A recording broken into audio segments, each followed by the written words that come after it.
What's going on, guys? And welcome back to another video. Thanks for joining me. Today's video is going to be something that's pretty near and dear to my heart, actually, because this is something that has something that I've gone through personally and has affected me quite a bit. And it's really important to me to get out there to the guys that are probably very similar to me. So this video is about exactly why you need to stop cold approaching and being a pickup artist in the city that you live in, and also really for the most part, just in general. All right. This is what dating coaches, all of them out there that are all kind of saying the same stuff, never warned you about and never gave you a heads up on. And this is a video about what happens when you get to the end of the rope with traditional teachings that are coming from pickup artists and dating coaches out here in the community and stuff. And I want to start off by leveling with you and just telling you that I understand where you're coming from and I get you. You're probably just like me. You probably genuinely do want to just better yourself. It's probably likely that you might be coming out of a breakup or coming out of some type of a tough situation. And truly, deep down, you're probably just looking to see if there's a way to improve yourself from a very authentic place. So you're also probably likely and open to being open and willing to being coached and taking advice and learning, which is a good thing. But because of all of this, it's also very likely that you might be a little bit impressionable because of this, like I was. And I admit I still am from time to time. And so you probably have pretty good intentions. I know that I do, and I know that most guys do. And it's probably just likely that because of some kind of pain that you've dealt with, or event that you've gone through, or something that's happened in your life, that you've found yourself in self improvement and getting better with dating and with women, and it's totally understandable. And the warning here is, like me, what I've learned is that it may have you acting out in some selfish ways. So let's just talk about that real quick. The title of this slide is Your Dating Coach Might Be Screwing You Over. So when I started learning, the first thing that's out there is, get really good at day game and get good at night game and basically just approach girls everywhere and use things like the 3-second rule, don't hesitate and never fear rejection and get blown out of the set. If it goes to completely downhill, then don't fear rejection, get over approach anxiety and take it all on the chin. And it's just a numbers game. And, use this opening line or use this conversation routine. Just increase your volume, right? So these are the things that they teach you to do. This is the generic and advice that's coming from the general just sea of dating coaches that are out there. They teach you to, show your intent early and, escalate early and escalate often. These are things you probably have heard before, and, go for the kill and set up a date on the spot and, insta attraction and insta escalation and all of these different things, which can be appealing when you're coming from a place of, maybe heartbreak, right? So they teach you to approach 10 girls, 20 girls per night and just get your numbers up and set up as many one-on-one dates as possible. And I just want to warn you guys, I'm not even kidding. I'm warning you guys, this is a total trap. Ultimately, what happens is you begin to form a false self. So what's the problem here with this? And this is only something you would know if you went down that path. So sure, obviously some of these girls are going to like you. They're going to be interested in you and they'll go out with you. And maybe you can even get laid, right? Good job, buddy. But what happened in the meantime? 90% of the women that you went straight for the kill on had to awkwardly reject you, and they had to feel weird about it. So a girl never wants to hurt a guy's feelings. A girl does not want to have to be put in a position to reject a guy and turn him down. It gives them very negative emotions, and they tie those negative emotions directly to you. So what this means is that for the women that you didn't really nail your approach on and your routine didn't work, well, it's good for you for trying, yeah, but here's the deal is that girl is going to have to forever dodge you now. You're going to have to see her again. She's going to be out and about. You're going to go to the same similar places if you go through my coaching program and learn, how to build a social life that you're proud of, right? So your local hotspots now are less like a sanctuary and less like a haven, and it becomes more like there's landmines everywhere. Like there's literally just ticking time bombs when you walk in, and that's all over your city, especially the more that you're operating with this false self.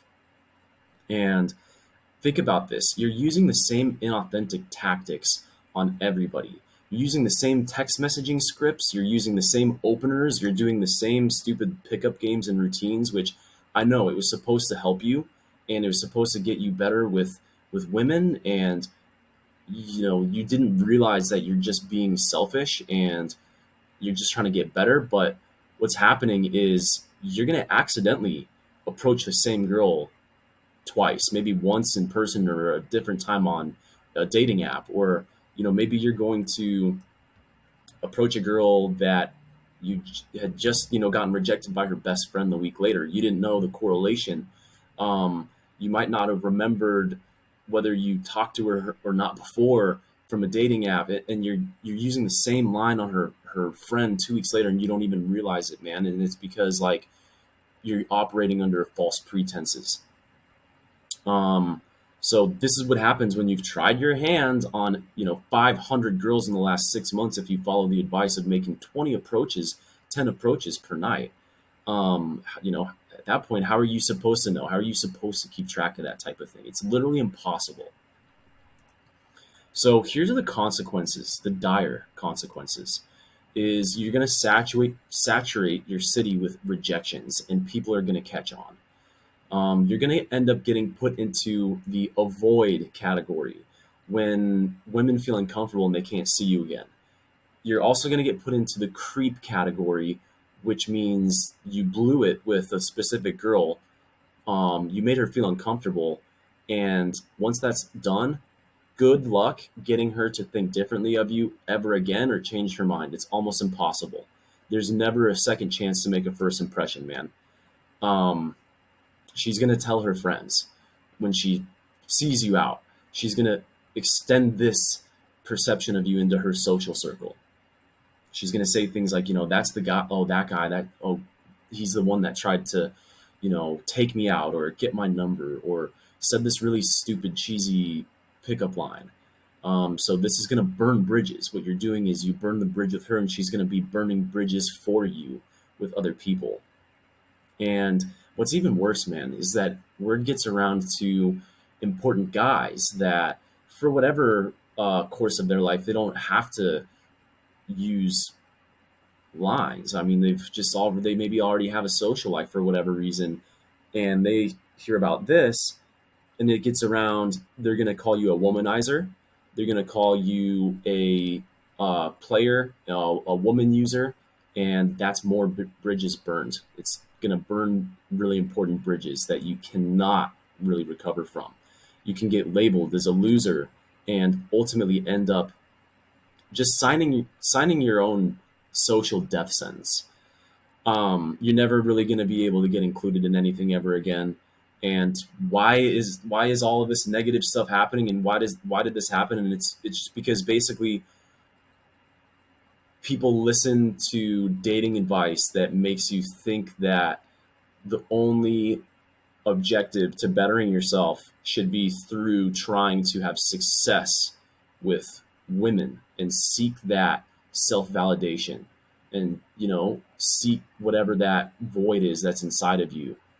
And it's an easy trap to fall into. I totally understand. The reason is, of course, like I'm gonna give you at least a little bit of like light at the end of the tunnel. But did you think that I could hop on here and make this video because I learned this from somewhere else? No, I had to figure it out on my own. So from me to you, This is almost like more of a confession. Like this is what happened to me. I'm that guy. I fell for this trap myself, and it's not a good feeling. You don't expect the consequences, and it's not good. It's just not. So here's my suggestion. Here's my solution. Don't stop being social. Don't stop opening people. In fact, you need to do that as much as you can, and you definitely need to do that more from that perspective. Um, but change your mindset 100%. What I call it is the sister zone. So this isn't another trick. It's not another hack. It's kind of more of like a, I want to say, um, perspective, or like a more genuine lifestyle, where you want to, when you put a woman immediately in the sister zone, treat her and care for her like she was your family. Truthfully, man, like see her that way that you would see your actual biological little sister, from a perspective of the way that you take interest and care for them, and their well-being too.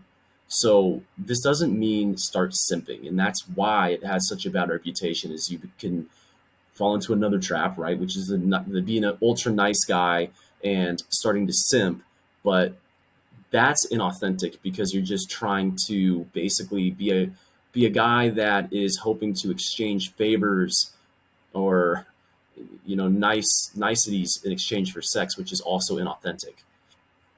So you don't want to start simping, but rather really just take this kind of mindset of like treat her like your little sister, but she's kind of like your bratty little sister. So what I mean by that is you want definitely still want to like tease them and like poke fun at them. Don't put them on a pedestal, but you're just wanting to bring them into your social life. So and you're just inviting them to do fun stuff with the rest of your social circle. The main thing is like stop trying to ask everybody out on dates, man. It's not a smart move. Just invite them and get to know them that way. Maybe introduce them to other guys. Maybe they end up with somebody different. But that's the way that the cookie crumbles. So if they like you, trust me, man, they're going to show you. I've literally gotten text messages from girls that I just invited out. I didn't even really speak to, and they send you a text saying, when are you going to take me out? So this happens when a woman has genuine interest in you, and a very high level of interest in you, and it's not because of a tactic or a maneuver. It's real. So if they don't like you, they're not going to come to you. It's just plain and simple, and like that's okay. If girls aren't coming to you, it's because they're not into you, and you need to improve your social life. They're still a great individual to have as a friend. They're an ally to you. They're a resource for having some social capital. I mean, for lack of a better term, right? Like you're just a more valuable person when you maintain valuable relationships. And so if they like you, they're going to come to you. It's not because of your lines. It's because of actually like who you're becoming, right? And who you are. All the pickup artists like tactics and approaches and stuff. Like if you really, just feel the need to do that, then go ahead and do it out of town. Like do it outside of your city, in another state, in another country, anywhere but your own backyard. You want to treat your city and your people with care. So that's it, guys. I hope this video helps, and I hope it's valuable to you. If it was, send this video to somebody that you think might be in the pickup artist trap, ruining the city that they live in. I appreciate y'all. I'll talk to you soon. Peace out.